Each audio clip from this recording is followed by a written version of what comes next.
Hello, and welcome to Not So Christian Brothers, the podcast from two brothers. I'm Colm Hayes, and my brother Justin Caffrey on the other screen. We again geolocated.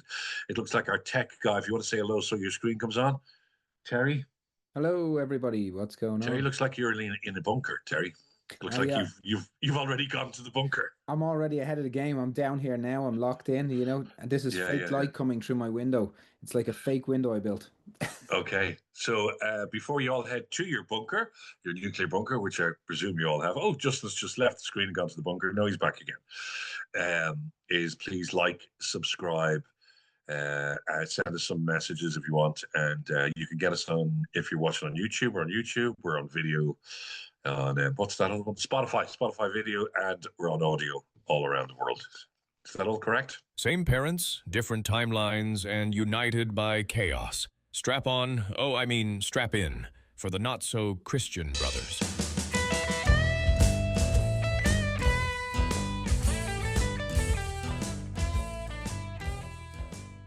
Equally, it could be all irrelevant. You know, we're recording on the 7th of April. Yes. It is 5 o'clock, and at 8 o'clock Eastern, which I think is 2 a.m. or 1 a.m. Our time. Trump's going to wipe out an entire civilization, which you know. Yeah. So his quote is: "A whole civilization will die tonight." Which is sort of the thing is he does all these things when he wakes up in the morning. I wonder what he takes at night. Does he take a lot of magnesium or melatonin, or is he on some heavy gear? Because it always seems to be the crazy shit all seems to come out in the morning with him. You know, I mean, I'm always too tired even to look at Twitter or anything in the morning, and he's like frantically off he goes. You know.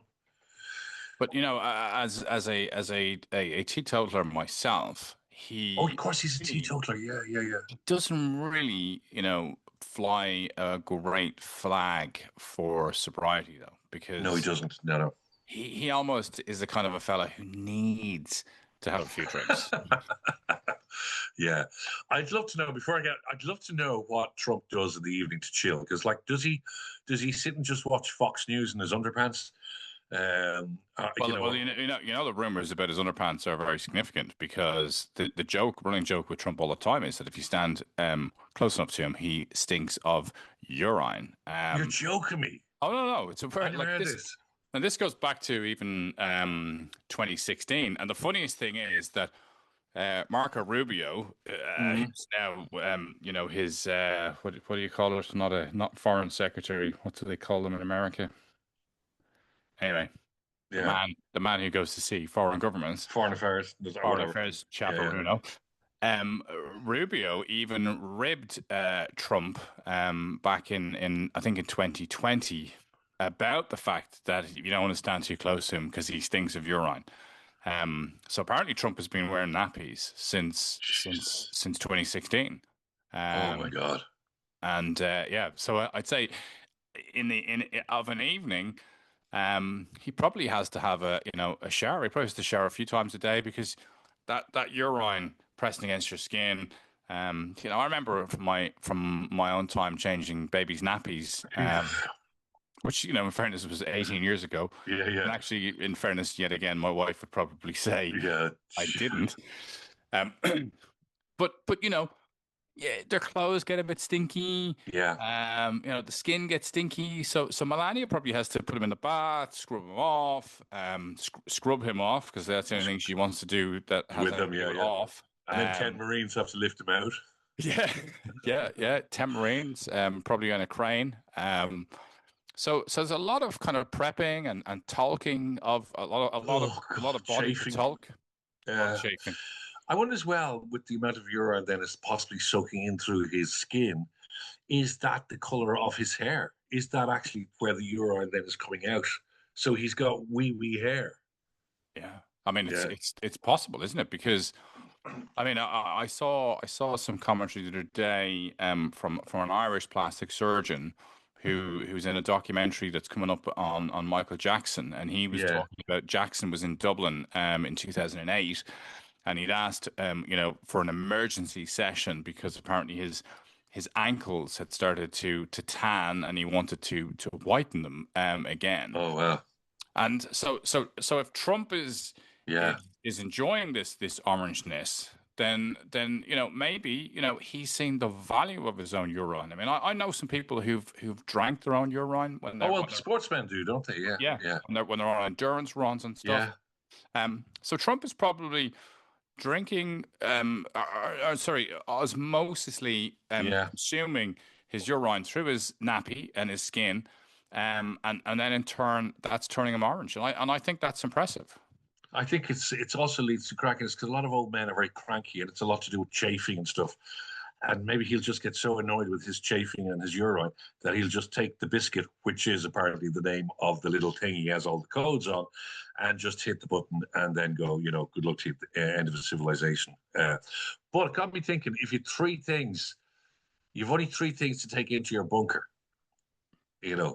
what would you take in? Well, obviously food. But if there was, would you take in Beatrice? So are we classifying things or people here? Sorry, I think things. Yeah, I think obviously we're going to take in the people we love. Yeah. Well, depends on how they're behaving at the time. At the time, yeah. Yeah, so I'd obviously with me, I'd take in a couple of bottles of Malbec. Mm-hmm. I take in my Graham Greene collection because I do like going back over some Graham Greene books. And I think I'd take cheese. And that's it. Cheese, Malbec, and Graham Greene. I don't know who Graham Greene is. He's a writer. I figured that bit out, but you know what cheese is, don't you? Well, I was just going to work to the other things that I don't understand. I don't. Malbec is a particular grape that I'm fond of. Yeah. No, I remember Malbec well. I spent many an evening with Malbec in my former days, my halcyon days of alcoholic consumption. So what are you taking? You have three things. I'm covered. Three things. I think I would take in my AI assistant that I built. Oh, okay. Because I built that now to work autonomously. Right. So I don't need the internet. It can work for me locally. But you still need electricity. I'm not going to be investing in some half-baked bunker. My bunker will have a generator. Where are you going to get the oil for the generator from? Well, as you said in the last episode, I do have access to these things. And, I would definitely want to have, a business class styled bunker. That would be my preference. With reclining seats. I bring in my AI assistant, so it can just talk to me, and I can still continue on to work in whatever form that is whilst I'm underground. I'd like to have maybe some access to sport, so maybe I download. There's not going to be any sport. No, but I download old games, the 1990 World Cup. Download football games for 20 years. Yeah. Okay. And then still watch them like you're watching the league because you're now stuck in the bunker. Yeah. And the third thing, I don't really know. I don't know. I'll come back to my third thing. Okay. Yeah. We can't wait. Yeah. I don't know. I haven't. I mean, obviously, you've reflected a lot more on the reality of the end of the world than I have. Well, I have in the last couple of minutes. Okay. The inevitable end of the world is obviously say it's 8 a.m. I mean, I've set my clocks tonight just to see is he going to go through with the obliteration of an entire civilization, and this is one of the most important times in the history of the world. He stated as well in his Truth Social this morning, which I thought was quite, he's really knocking it out, isn't he? Now he hasn't used the N-word. Nuclear, just for everyone thought, what was I going to say? Nuclear. He hasn't used the nuclear word, but I presume that's what he's threatening. It's a bit unfair, isn't it, just knocking down a country that can't knock back with nuclear? It's like just bringing your own football to a game, scoring 5 goals, and then going, well, we're going home now. You get your own football, Yeah, it is, but also it's a dangerous precedent because look, North Korea proved this, right? If you can develop a nuclear weapon, you get left alone, right? If you can't, then you're in trouble. Gaddafi saw that, Saddam Yeah, saw it. Now Iran is facing it. So I think the reality is for anybody who is either a rogue nation or maybe considering maybe I'll go rogue, mm. which is kind of weird anyway, given the fact that what we would classify as the international policeman is effectively the biggest rogue on the planet now. They're a rogue nation. The US is definitely a rogue nation. Yeah. I have much more affinity towards North Korea than I have. I would actually go to North Korea quicker for a 2 week holiday than I would go to LA. Well, I just asked Beatrice over the weekend, are you up for holiday in Beijing and Moscow? I'd like to go to both of them. Apparently, they're beautiful. Yeah, Yeah, they are. I think Moscow is a fantastic place to visit. She's not that keen on Moscow, but I think you have to get to know these people because they're probably now our friends, right? And wasn't it like Henry Kissinger who said, and I'm paraphrasing this, but hmm along the lines of it's never good to be an enemy of America, but it's often worse to be their friend. yeah, true. Yeah, Because they just renege on everything. Like, and I say all this NATO stuff. I don't think America's got any interest in NATO, whether it was Trump or not. Uh, you know, they've always been about their own interests, and deposing things and taking governments down and everything else. So I don't yeah. see them as somebody that we should be ever counting on in the first place. And then maybe this is just a good moment for us all to wake up. Yeah, no, in fairness, they really haven't been anybody's friend since the War of Independence. Um, so, talking about other great Americans, Kanye West. So, this is a really interesting story. So, the Wireless Yay! Festival, yeah, yay. So, he's not a K, he cans the can, and now he's just yay. So, the Wireless Festival wasn't going to happen in July in the UK. It's a big, big festival. He was playing 3 nights, and now he's been banned. So, the festival has been pulled. Now, he has come out and said, "Look, I'm willing to." Meet the Jewish community. It's been banned because of his anti-Semitic views. Now, I think he possibly went a little bit too far when he released that single last year called Heil Hitler, and then this is for real. And then on his website, you could get T-shirts with the swastika on, which was so he's pulled those from his website as well. But apparently he did sell a couple of 100,000. But he has said, "Look, I'm really sorry." And I would like to meet the Jewish community when I get over there, and we could have a chat, sort it all out, just mates, ribbing each other, and then I can collect a couple of 100,000 or probably 1 million for doing the gigs. But they've said no, and the gigs have been cancelled. But it sets a precedent for the UK because they've been trying to do this with kneecap. So I see this as the start now. They'll just, they'll just stop people who they just don't like. I mean, if they could do it with Take That, I can see the reasoning. If they could ban Take That from ever gigging again. But they're going to go on to kneecap, and they're going to go on to, it's all part of this crazy, messed up world we're living in. Well, Where do you stand on Kanye? I mean, I said in last week's podcast the week before that kneecap were in Cuba, right? Yes. They'd gone out there. I mean, I think these guys are so impressive, right? They are. They're willing to push boundaries. Now, equally, I think if you're an artist and you push boundaries, it generally pushes sales as well. So there's a quid pro quo. The John Lennon Yoko Ono in the bed moment was big for his personal career as he left the Beatles. So I think Yeah. peace, love, and understanding is scalable and saleable. On Kanye, you know. Okay, I'm not obviously condoning his Oh, no, sorry. anti-Semitic behavior, right? Yeah. But I do like the fact that he's a bit of a lunatic because I don't think you can really be a great artist unless you're not a lunatic. Prince was a bit odd at the best of times. Yeah. Michael Jackson was a Jesus. complete nutter. No, he Let's not wasn't go there. Jesus. He thought he was, but, Yeah, but, yeah. but he wasn't. So I think Ye. Um, I think a lot of what he does is for sensationalist value.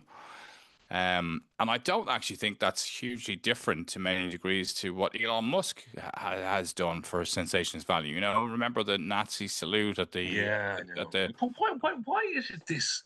What is it about this sort of rise of nationalism, Nazism, that it seems to be taking a grip to people now? Like I know I know he's a bit crazy. He's released a single called Heil Hitler, whatever, blah.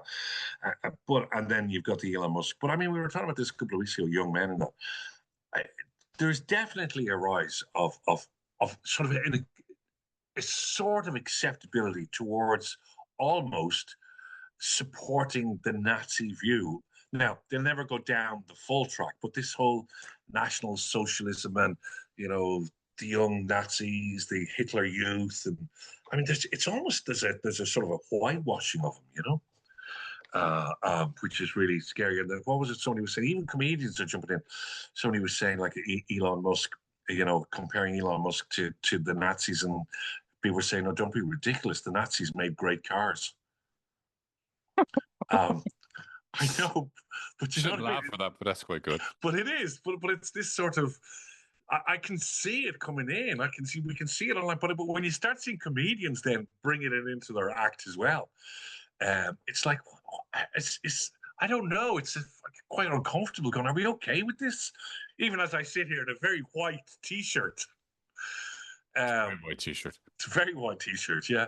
There's definitely that National Socialism we've spoken about it before is sort of seeping in a bit, Yeah, I can see it, but I also think there's a with a lot of these characters, there's a bit of a bait and swap approach. It's like, pay attention to this crazy, outlandish, right wing stuff that I'm talking about. Yeah, It's actually, I'm trying to nick something over here, while you're all getting incensed. And I think Trump says all these things to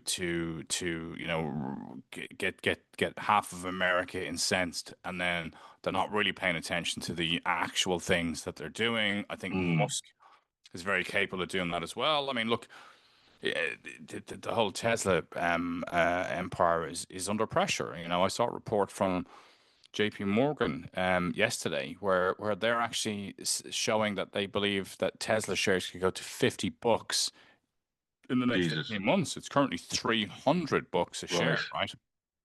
So I think there's lots of stuff happening, and people then come out and get to say outlandish things. And I think Kanye or Ye is definitely in that space to a degree.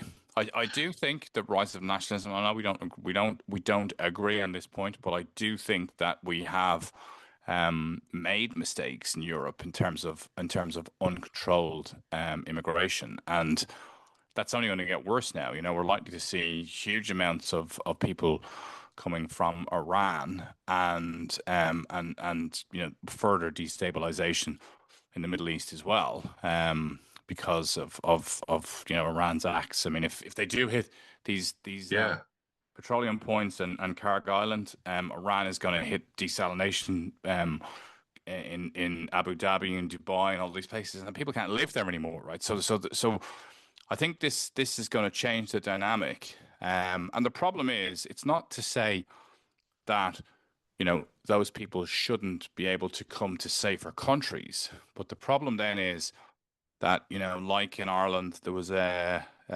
vicious attack, I think yesterday, on two young twins, 18-year-old girls who were assaulted, and with a broken bottle, and a man who intervened was assaulted, and the guy who was arrested was a refugee, and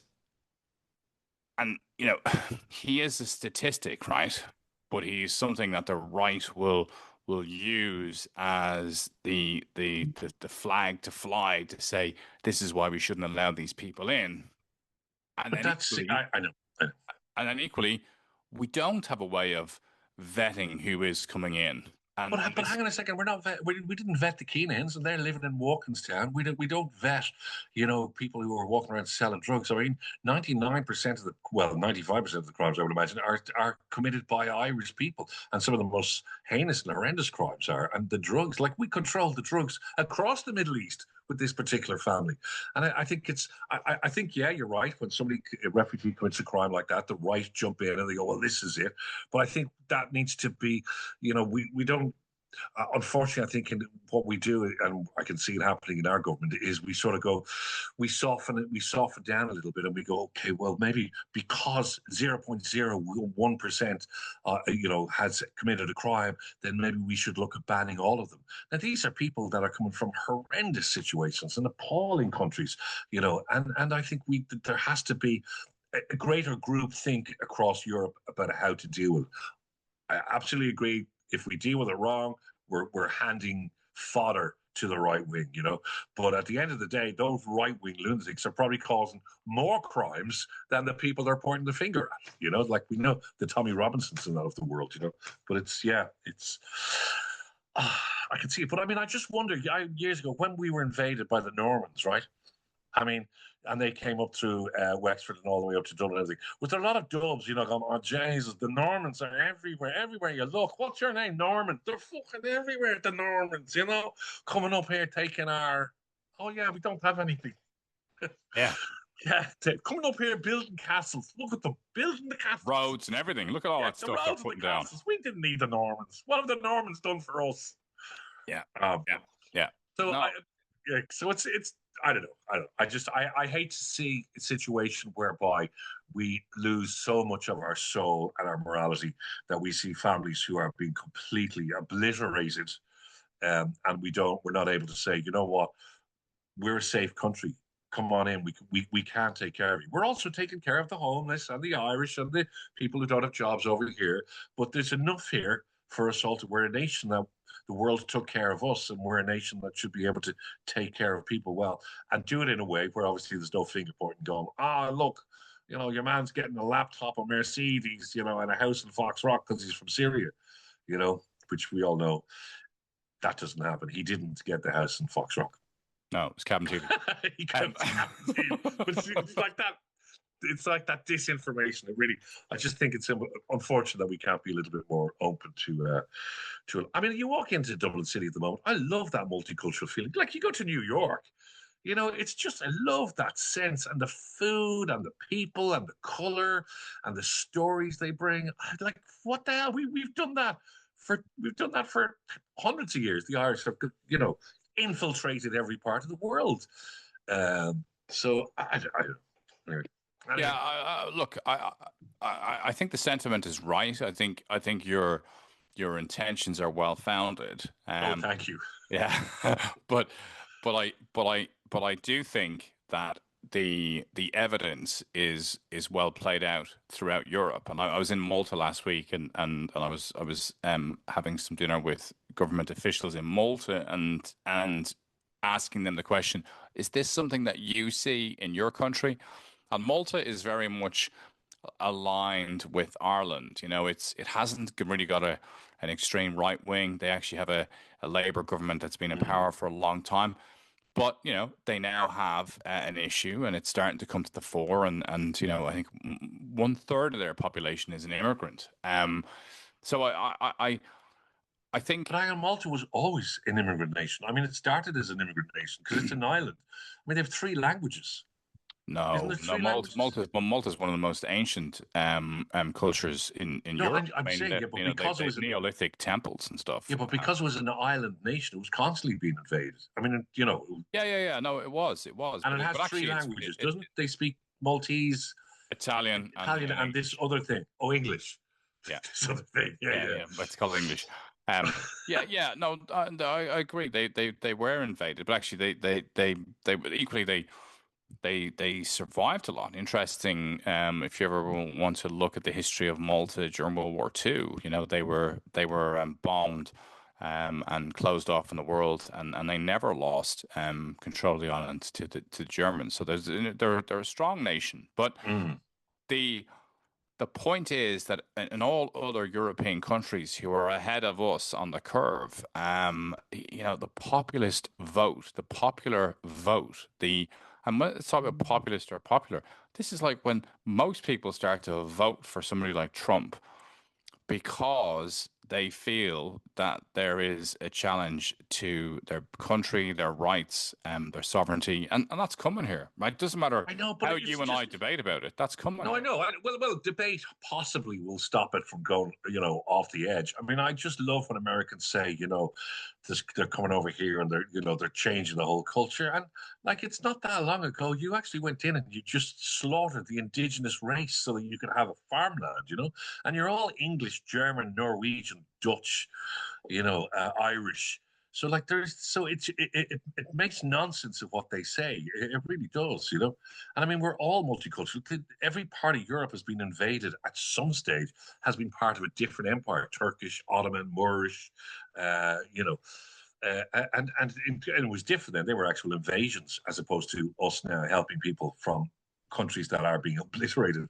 I just think it's I just think it's ironic the way we talk about it. I just think it's like it doesn't make sense, and it's this right wing populace just stirring up shit because they're desperately unhappy with their own lives because they obviously have very little fulfillment, probably incredibly bad parenting, and they need to lash out at something. And what do you always lash out at? Something that you're not familiar with, and that's something that's strange. That becomes a stranger, and that stranger becomes an immigrant, and that's the only reason they lash out at them. They actually sat with them and had a chat with them and tried to understand the culture. It would be different, but they just lash out because I firmly believe they're so desperately unhappy with themselves and their own life. So I think Yeah, what we but should do is drop all of them into Syria. I think it's a sweeping statement. I think the reality Desperately sweeping statement, yeah, but I'm standing by it. I think the reality is there are different levels of unhappiness in society, and really, look, what are people about? They're about protecting their own interests and their own opportunities, and if they are challenged and they are impacted, and they are parents of kids who maybe they feel don't have the same opportunities, this comes to the fore. And yeah, look, it requires more conversation, but ultimately, I just don't think it's gone away. I think it's going to get worse. I think we will have a right wing government. But look, you have multicultural New York, and their mayor is a Muslim. You know what I mean? They've come full circle. They're okay with it. They're happy with that. They're like he was It's voted. really not though. If you spend time in New York and you get to talk to people on the ground, it's a split. It's a split country. And even if you look at the state elections. Trump made significant ground, and in New York, New Jersey, he was 35-40% of the vote. Like it's extraordinary to see the Republicans polling at that level in a state that's always voted Democrats. But yes, the democratically elected mayor is Muslim, and it's a multicultural city, and you can't move back from that. You'll never change New York. It'll never become pure white again. It's multicultural and it operates on that system, and it's like, okay, how are we going to live with this as opposed to fight against it? The world is a small place. With globalization, people moving around, it's small. People are going to move in and out of countries all the time.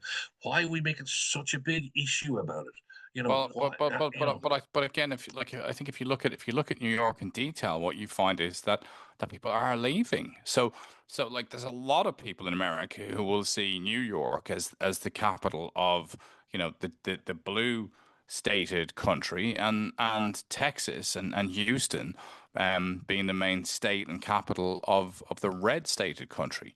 There is a real move to split America in two, and Trump's polarization language is yeah. lead to that. So I don't think they see that they ever get New York back from Mandani. And to be frank, I've said this before.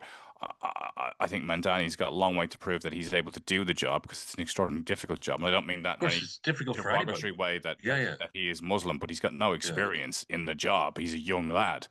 But I think the separation in the US is real, and that separation is going to filter everywhere else throughout the world. But that separation with 1845 caused a civil war. They're not going to go back to that. I mean, that was a separation of cultures right there, and that was a lack of acceptance. I think they will have a civil war. I think unless the paths change quickly, they do. So anyway, that's kind of it. depressing. Yeah. I didn't even get to. I wanted to get to the space rocket, but we didn't even get there. So we might jump into that. That was a very serious conversation there. It was very serious, gentlemen. It was very serious. I wanted to hear about space rockets and men floating around in the universe and taking pictures of different things like meteors and stuff like that. But no. Well, we can do that. We can do that on the after show. We can have a good old laugh about astronauts on I wanted Sundays. to be an astronaut. That's all I ever wanted to be when I was a kid. Okay. And Well, I used to write to NASA all the time. And then you just came a spaceman instead. Yeah. Okay, so yes, please like, subscribe if you have any views on that. We don't know. I mean, the seriousness of this is in a strange way, as you said, Justin. This could go out, and we could actually. Well, we won't be in the bunkers, right? Unless we're playing golf. Ho ho ho. But there could be a lot of Iranians. I know that's terrible. It just came like that. There's a lot of Iranians could well be in the bunkers by the time this goes out. So are they good golfers as well? They're good golfers. Yeah. That does mean that they have the opportunity to go back over a lot of the previous episodes of Not So Christian Brothers. Because they will have time in their hands. So they'd like download it onto a memory stick. Yes, they'd like to like and subscribe. Now, I don't know whether, having just been bombed by the US, they actually want to sit and listen to a podcast called Not So Christian Brothers. Actually, yeah, they probably do, because we are not so Christian brothers. Well, I'm just the latest news that I've just read there on Bloomberg is that Iran ends direct US contact after Trump's latest threat. So that doesn't bode well. So they're not picking up the phone anymore. No, it's going to voice message. Well, and in fairness, back to Terry's point, about them being not good golfers. If they were good golfers, then they could probably work it all out, because anybody who's good at golf, he's happy with. We should talk about Tiger Woods, because you've seen Tiger Woods being arrested talking about phones to the president. Let's go to the after show for that one. Okay, the after show. Thank you. Like, subscribe, do all of that. The after show goes out on Sunday. Rebecca is away at the moment in South Africa, so Tech Terry is going to jump in. And if there's anything you want to drag out of everything we just said there, Terry, we can't wait. And if you're watching this on video again, Terry is definitely in a bunker.